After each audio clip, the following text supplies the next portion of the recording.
Welcome to Now That's Bass. I'm Pete Roythorne, and this is your weekly dose of bass insights. Thanks for joining us, and feel free to share your own insights and experiences in the comments. Today's guest has over 25 years' experience as a professional bass player, including working in London's West End. But you may well know him more for his teaching at eBass Guitar. For me, his videos seem to be all over social media at the moment, although that may be because I'm fitting quite nicely into his demographic. James Eager, thank you for joining me for a chat.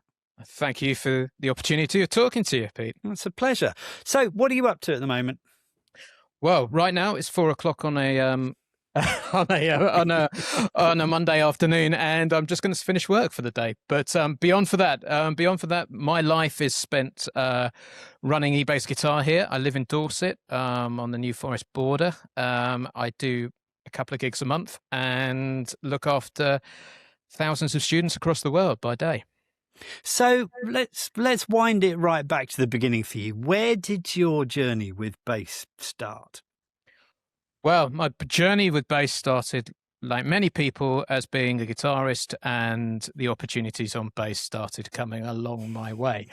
And really, up until probably the age of 16, 17, 18, I wanted to be Gary Moore. But really, around about the age of 17, 18, something happened when I started falling in love with the groove and being a rhythm section player. Probably first happened when I played with my first great drummer, and it was just like it wasn't overnight, but it was like that's where my life started taking me. The guitar kind of went on the back burner, and music college came along as a bass player, and I developed a skill set kind of as a crossover, shall we say, doubling bass guitar player, double bass player, and then the career came off the back of that. And so, I suppose, so you went to college and did this. I mean, so you're classically trained. Was it predominantly double bass, or were you doing both at the same time? I was actually on the very first year of the jazz course at Trinity College of Music in 1999, That's which cool. I believe is one of the places, or certainly institutions seem to go through phases, but certainly at certain points over the last 25 years, it's been the place to be. And I saw it right at the beginning. And so I studied jazz as my, predominant language. I believe there are probably two of them, classical or jazz, which way. And that's the kind of the roadmap that I took. And I was really fortunate looking back. Actually, Trinity back then, I think I can probably say that was quite a chaotic kind of institution, trying to get the first year of their degree courses going on, moving campus, all that kind of stuff into what it is today. But they were really cool and let me sort of go the road that I wanted to go. And I am not a mega jazzer, I think it is safe to say, although that's my trade or my craft, if you see what I mean. And they let me very much explore the world of, I think, what could probably be put best as being a session or commercial type musicians. And that's really the skills that I built up off the back of it, not knowing every single jazz standard in all 12 keys, but really being able to negotiate a wide variety of styles on both instruments. And I guess kind of what it is being convincing in multiple genres and being able to handle things very fast, being able to read, all that kind of stuff. And so when did you start to kind of get the paying gigs kind of coming in? And also, as a secondary question to that, is like, was there a point that you went, I can actually make this work as a living?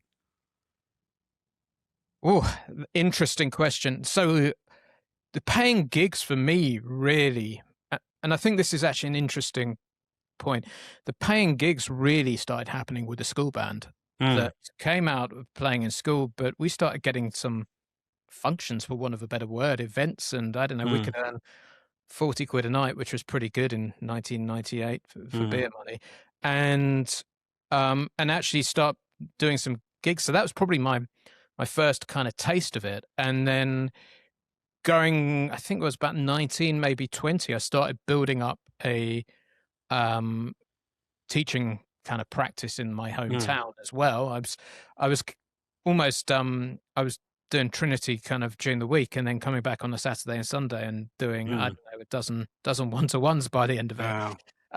And so, and then at that point, my events band also came along, Metropolis, which I started when I was at university as well. And so it was like, actually, there wasn't really a moment. It just kind of organically happened. But looking back, I was incredibly fortunate that the moment I left college after my 4th year, I scored 2 days a week teaching at the private school in the hometown where my parents live, where I actually grew up. Ironically, I went to school there till I was 13 as well. And so I kind of came full circle in 9 years there. And I don't think I only realized how lucky I was, with the benefit of hindsight, that happened. And so I was straight into kind of going back, living at home with my folks, but also having enough money and bits of gigs starting happening and that kind of stuff to kind of weather that storm of becoming a full-time musician. I was looking back, I guess I was incredibly fortunate. I never had to work a bar or something else unrelated just to pay just to get into the music profession. That, I guess, looking back, that period of college, the time for me was actually setting up the foundations of the career which then came after it. And so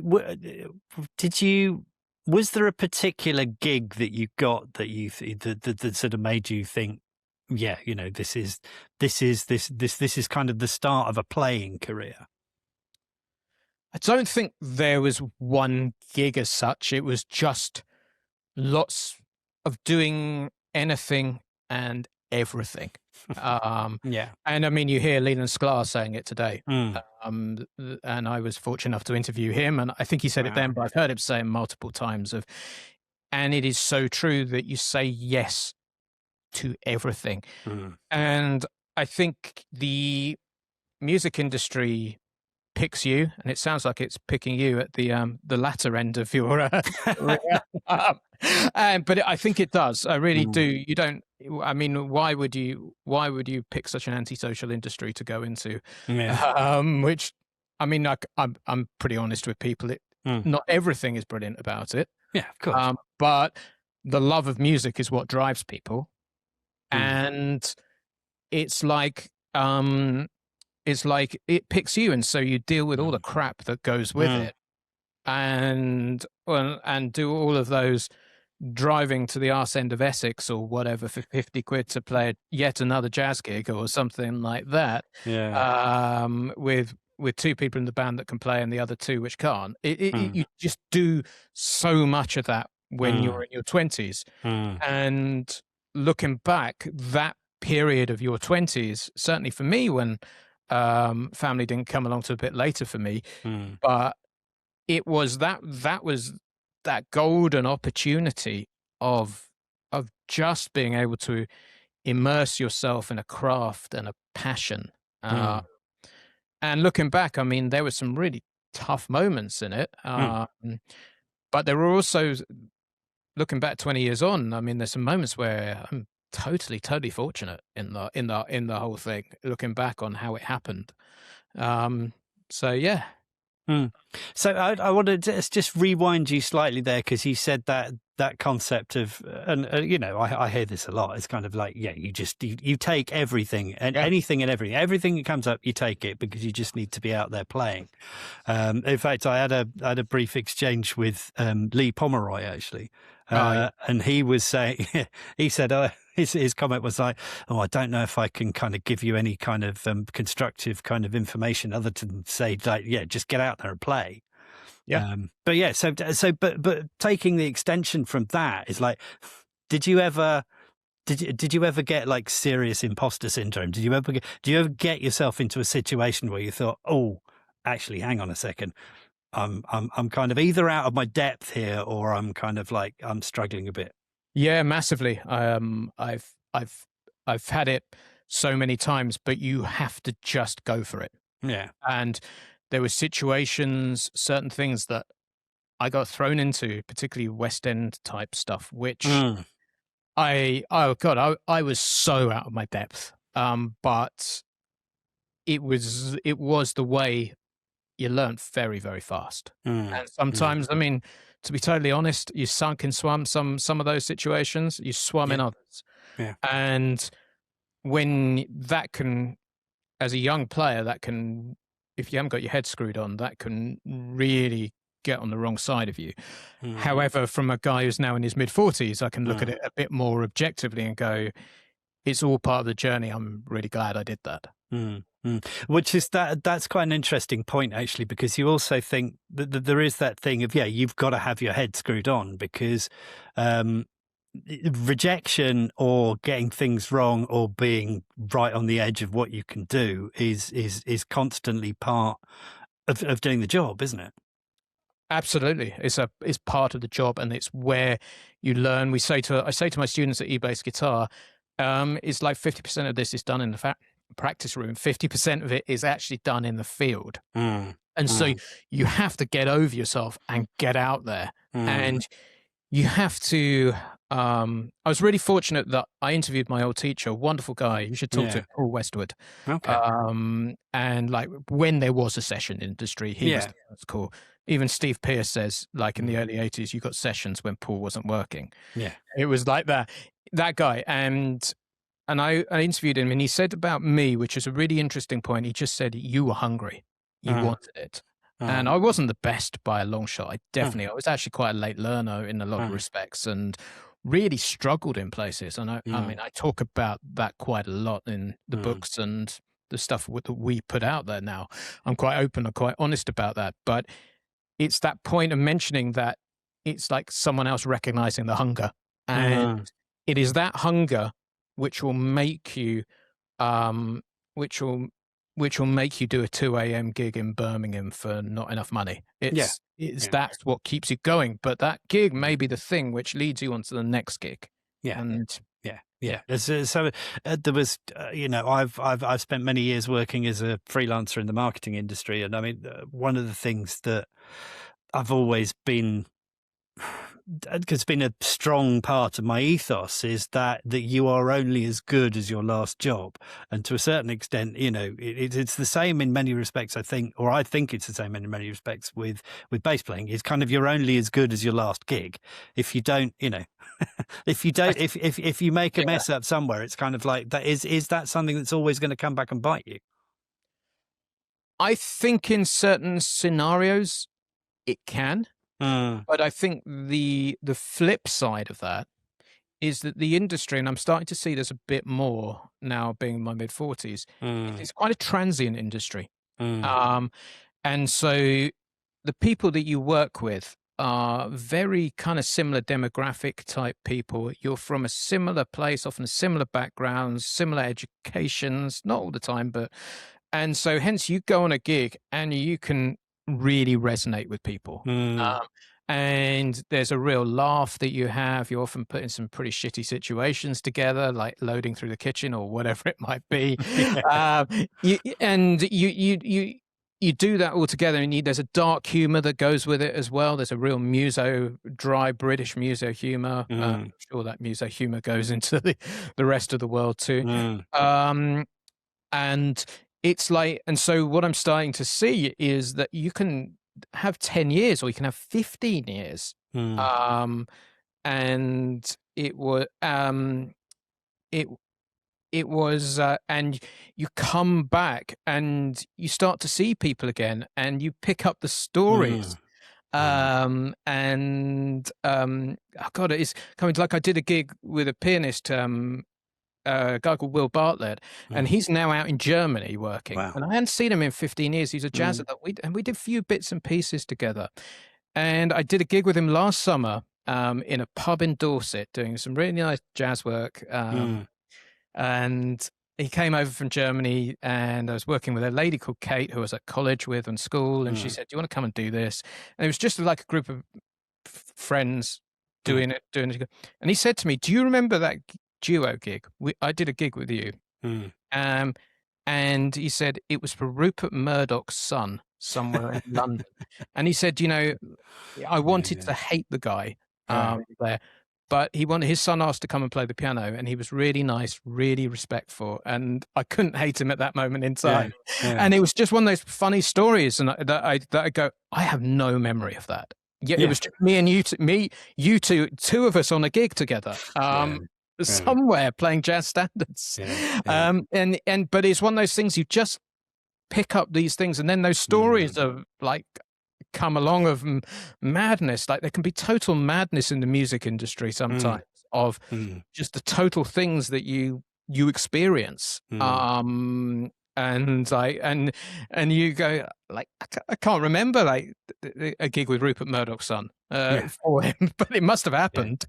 So it's just like, and so from the point of view, it's like going back to my original point, you have this transient kind of nature to the industry, and so there is like this kind of idea that you're only as good as your last gig, but also there's a point where people just start coming back around again, and out of nowhere something will come, and from people that you haven't seen in all these years, and you'll pick up where you just left off. So if you internalize that mindset, if you're only as good as your last gig, to a certain extent, you may never work again because you beat yourself up over one mistake last week, rather than looking at it in the long term, which I'm certainly starting to see after 20 years of doing this, of things coming back round again.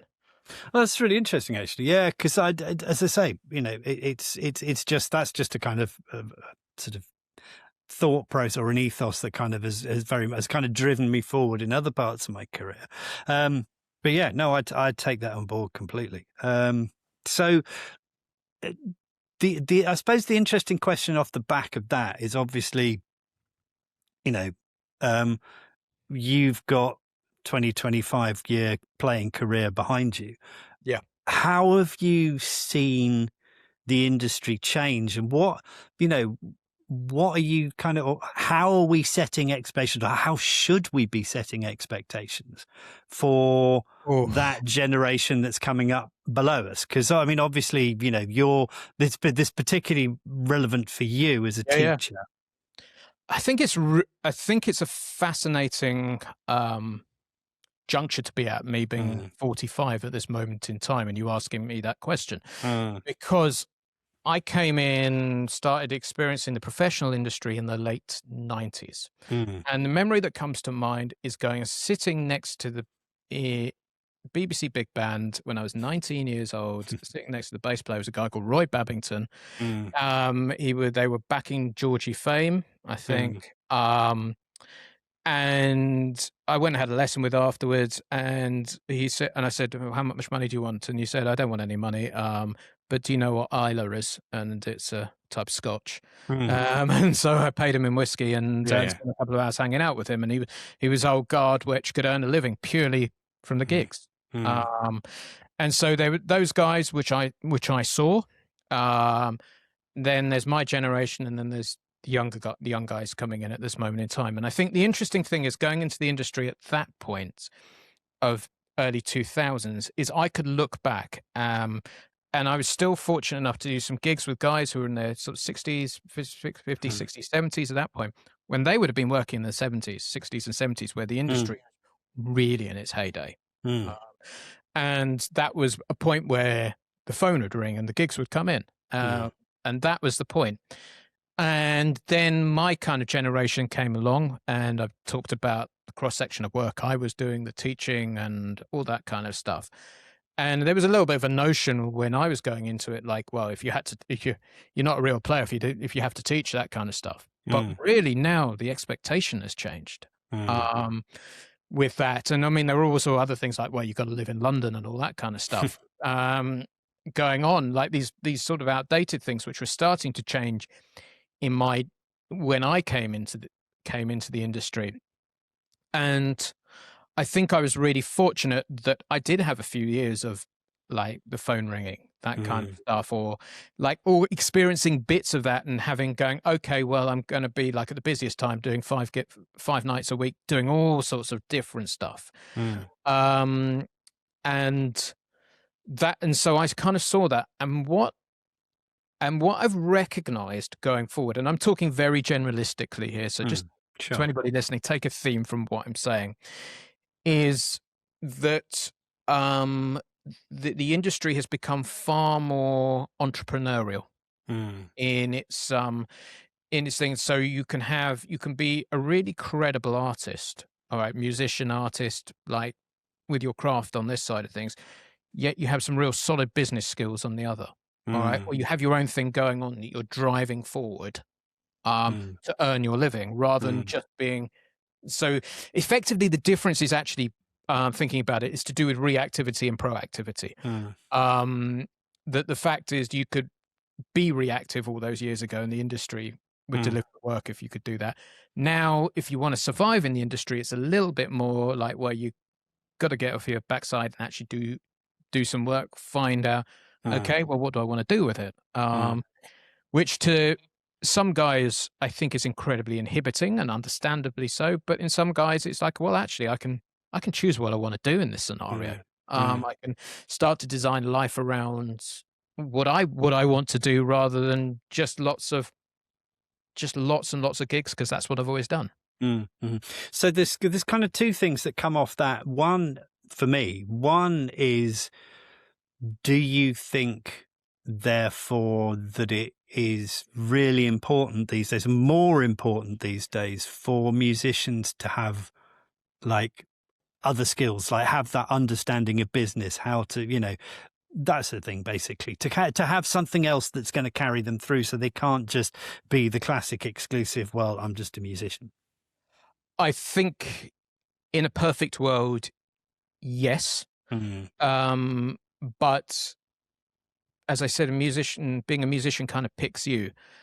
But to a certain extent, I think also being an entrepreneur suits you. Like the stats are entrepreneurs is somewhere, it varies, but somewhere between about 7 and 20%, depending who you listen to, are entrepreneurial kind of characters in this world. And if I look back to when I was 18 or 17, 16, I was entrepreneurial in what I was doing. I was making things happen. That was wired into my DNA to make that happen. Now, here's the slight sort of head fuck, if you excuse the expression, is when you're trying to get it together in your 20s and you're doing all of that kind of thing, you can start to realize in your head going, well, I'm not getting the gigs, so I have to be the band leader that's going out and getting the gigs because I'm not good enough to get the gigs. Yeah. That kind of thing.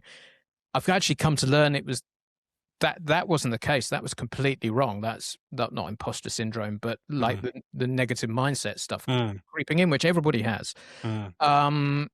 It's actually, that was part of something that was wired into me. And it's like, if it's there, capitalize on it. I mean, I don't want to say to everybody you need to be an entrepreneur to be a musician. I don't want to broadcast that message because I don't think it's quite right.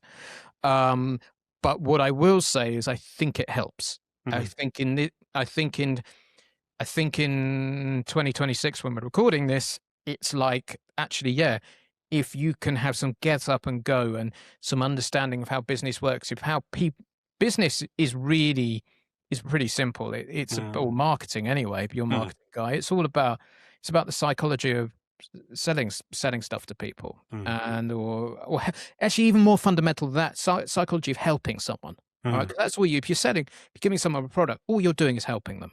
All right, and so it's I found I was really fascinated by people as well. Yeah. And how people think, people behave. And I've always been interested. If I had another degree, it would be a psychology degree. So it's like, actually, if these things resonate with you, lean into them, discover them, make yourself more employable. That's the thing. Leaning back into Paul Westwood, like, if you can talk to him, please do. It's like, it'd be fascinating. But one of the things he said to me at college is, all I want to do is my one goal for you is to make you employable. And so he taught me how to play a rock groove. He taught me how to play a funk groove, how to do all these things. It wasn't, some of the jazz education could be a bit more like turning up to the lesson going, well, what do you want to learn today? He was a bit more like, I've got a method. And that was the thing, is like, and so if you take that ethos of like, I want to make you employable. All right. Mm. It's just like it's very different. Mm. And so hence it's like I always saw like when if I take the events band Metropolis that we did for 15, 20 years, it was like I was always like I was a muso at heart, and so the music was always like had to be good. Mm. But I realized that we were performing. We had to Yeah, entertain people. of course. All Of right. course. It wasn't the jazzers staring at the floor or whatever. It's like, actually, no, we need Mm. want people to resonate with Mm. this music. And it's like, well, what are the things that are going to do that? What is the audience? What is the customer looking for in that Mm. scenario? It's probably not looking for us to be able to play 16s at 200 beats per minute. Yeah, no, exactly. And so Exactly. Yeah. it's like it's thinking about it from those perspectives, which I kind of think is important, but also having a deep reverence and a deep respect for the craft as well. Of course, yeah. I mean, at the end of the day, you've got to be able to play. Yeah. You know, you've got to be able to cut it. But there are, yeah. I mean, certainly, I'm well aware of this from the bands the sort of covers bands and stuff that I played in over the years. Is like, you know, you're putting on a show. You're not just getting up and playing. You're entertaining people, as you say. You're putting on a show, and you're wanting people to engage, and that. You know, and in a way, the sort of what comes off that is the fact that as a player, certainly outside of the jazz area, you play. You need to be able to play what is right for the song. You don't just go and play over everything, you know, because you'll never get invited back to do anything if you do that. So yeah, no, that's yeah, no, that's an interesting, fair point actually. That I think, you know. I think people need to be kind of need to learn to, and I know that it took me a long time to learn to embrace that side of it, that it's about, you know, it's not just about getting up and going, whoa, look how good I am. I mean, you can have bits of that in your, you know, in your performance, of course, but predominantly it's about entertainment. That's how, you know, the more entertaining you are, the more likely you are to get booked back again. Absolutely. And so it's about that Venn diagram of being entertaining and I don't know, whatever you competent, credible, whatever those muso things that really do that, and hitting it in the middle, I think, is the bullseye. I mean, not every musician will agree with me on that, and that's okay. I'm not here to say that this is the one way forward. A lot of it is like what I've seen works and what resonates with me. Do you think the opportunities are there nowadays for the younger generation of bass players coming through? In what sense? Well, I mean, what are there the opportunities that there used to be when, you know, when you and I would have been playing, you know, there would have been a lot more availability. It seems to me that sort of, with live music kind of going off the boil a little bit, you know, is there still the opportunities to play that there used to be?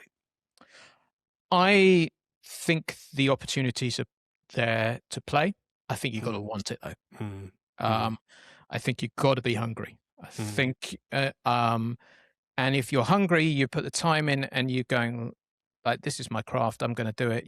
Yeah, absolutely. And I think, for instance, what's really interesting is how the industry changes over time. Like, so I live Dorset way, and I went on a weekend away to a place near Weymouth, and I had a look around Weymouth, and I had a look at the shows on at the theatre there. And I can't remember ever doing that theatre, but 20 years ago, it would have been, I don't know, songs from the musicals or a Vegas show or whatever. But you look at it now, it's all tribute acts.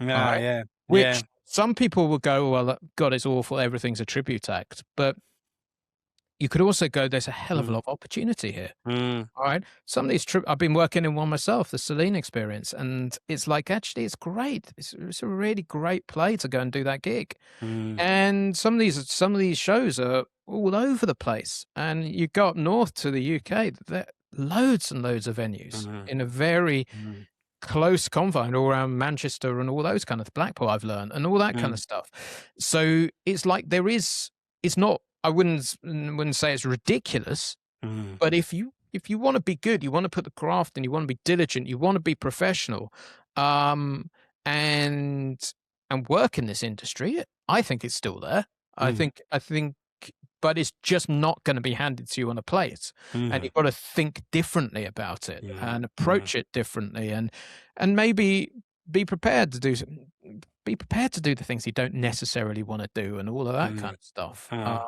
It's only now I've got to the vantage point of being where I am and what I've done with e-bass guitar that I can pick and choose a bit more carefully.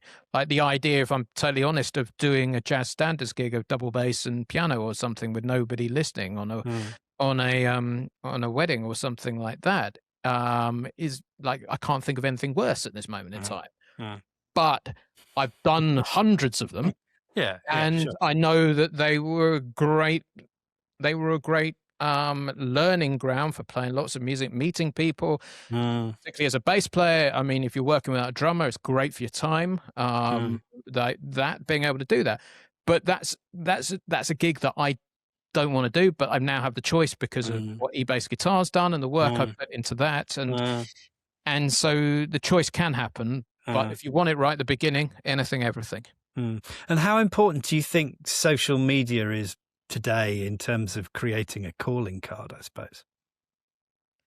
Oh, that is a really interesting question. I think with social media, you've got to have something to say. Like at e-bass guitar, I've had it for a couple, March now? For a couple of sessions so far this year, I've had this wonderful bass player from El Salvador, a guy called Marco Ronquillo, I think it's pronounced. And he's ex-Berkeley in Boston, and basically he's put up these wonderful little social media clips of him playing functions. And I think that's why it resonates, because it's the same repertoire all over the world, it seems.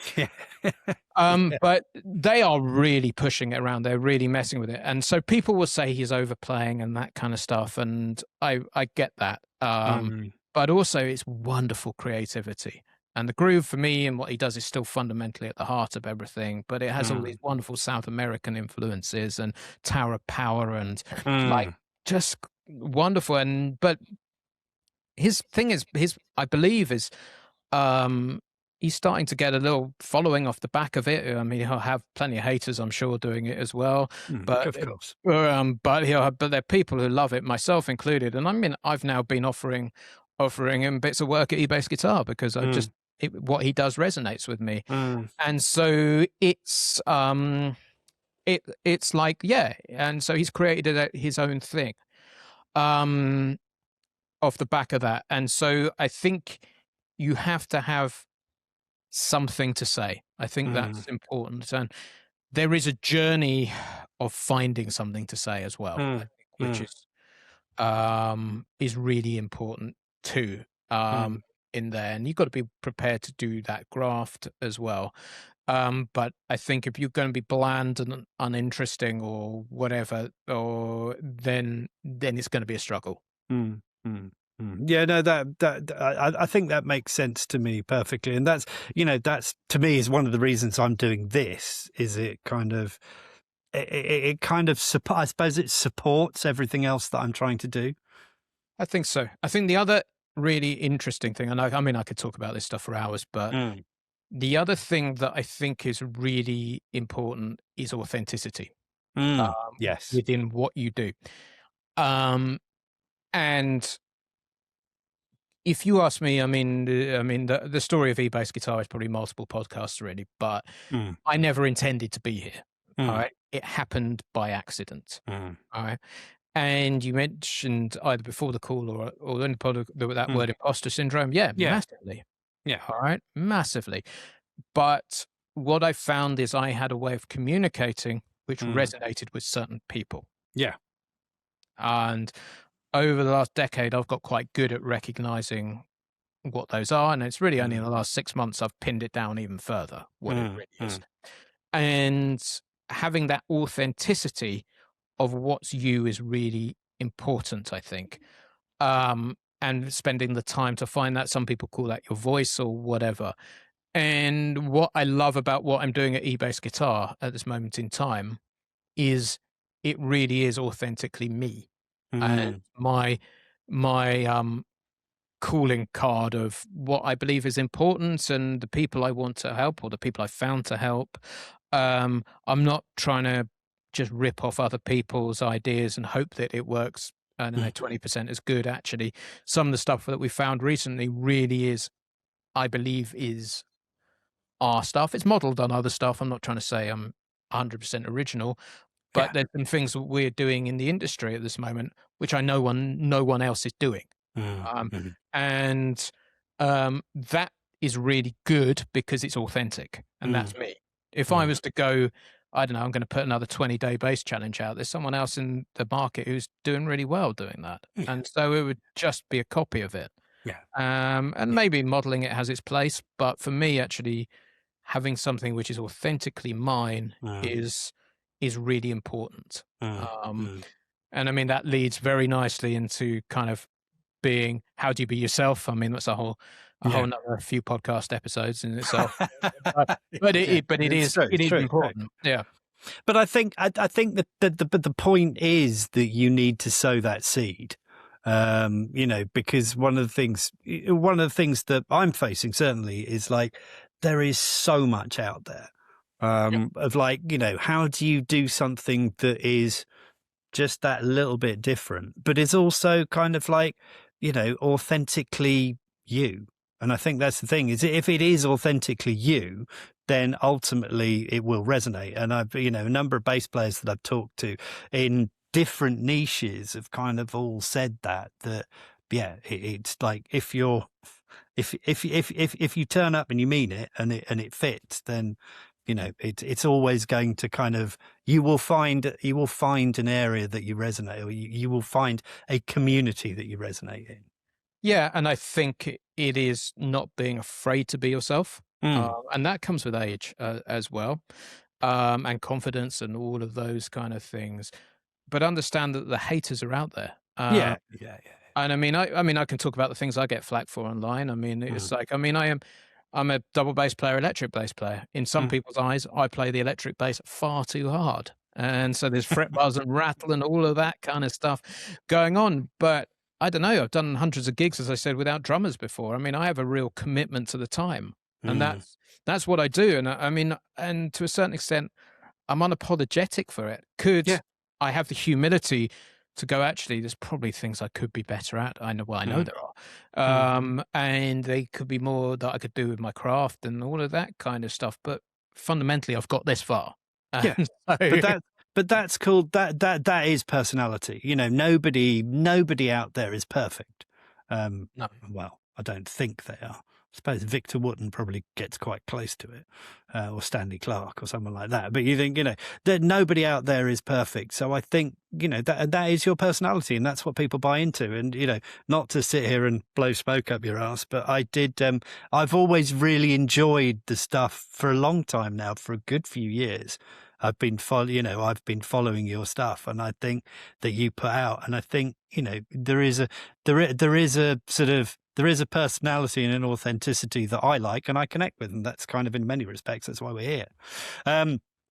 But I'd sort of like, I want to kind of wrap things up, really. Yeah, so there's two questions that I like to kind of put in at the end, and one of which is, if young James was in the room sat next to you right now, what would you say to him? What advice would you give him? Wow, this is where the pregnant pause happens. It's all right. Due to the power of AI editing, I will be able to take that out. Oh, but that shows I'm thinking about it. Exactly. Giving it, a lot of it is real, true, learning to believe in yourself. All right. And I mean, I'm big into the world of self-development and that kind of stuff. It comes a lot with the online business, but there's so much stuff. I had to go through a journey of that stuff to deal with all the crap that the music industry put in my head in my 20s, and to come out the other side of it. And so, like, work on yourself. All right. Like, get your head straight.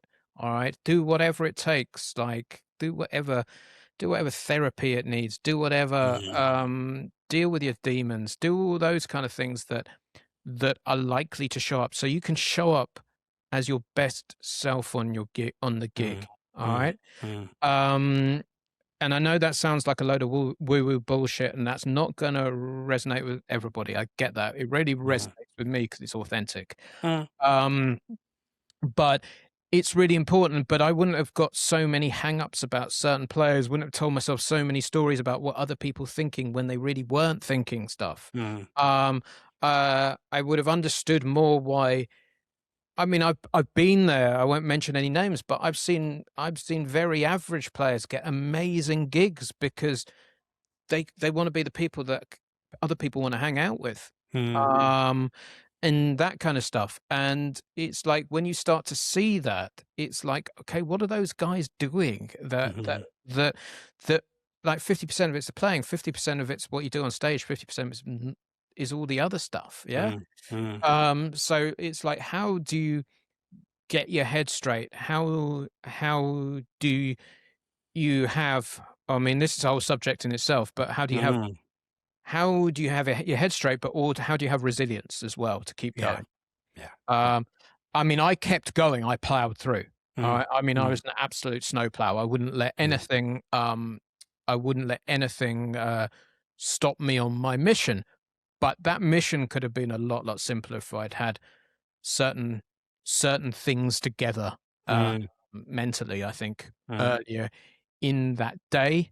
And I mean, the other one is the music industry. Going to music college, it does teach you perfectionism. I mean, a whole nother subject in itself, but it's like I learned, particularly when I got into the world of business, it's not a perfection. The rest of the world isn't perfection. I was taught to work at a level which is so much higher than everybody else. And don't get me wrong, that's amazing in some respects, because I know what real high performance is in some respects. But also sometimes you see the amount of crap that people are pumping out in the rest of the world, and it's not representative of it. And to have that balance is, I mean, I guess balance is probably the word you could put to a lot of it. But really, like, work on yourself throughout this period, or all the time, and hopefully you end up in a better spot at the end of it, and that will mean you have a better career at the end of it. Nothing to do with playing the notes. No, exactly. But that's, again, and this is what kind of comes out on a regular basis. It's interesting because as you were talking there, the one word that was sticking in my head was resilience. And I was going to mention that, but you came to that at the end. And I think, you do need to be, you need to be tough. You need to build that mental toughness, and you need to be, I've seen there are people that around that I'm seeing now that are doing really well, and they do seem already to have a toughness, the toughness to just like, take the rejections, but also ignore the crap that inevitably comes at you online. Indeed. Oh yeah. Anyway, go on. Yeah.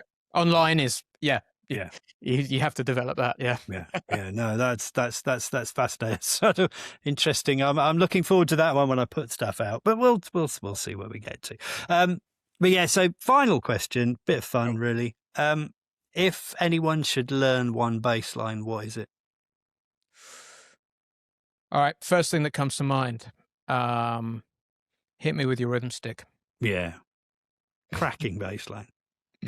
I mean, it takes some real chops to be able to do it, but be able to do it well. But if it's something to aim for, either learn it or aim for it, you get so much from it.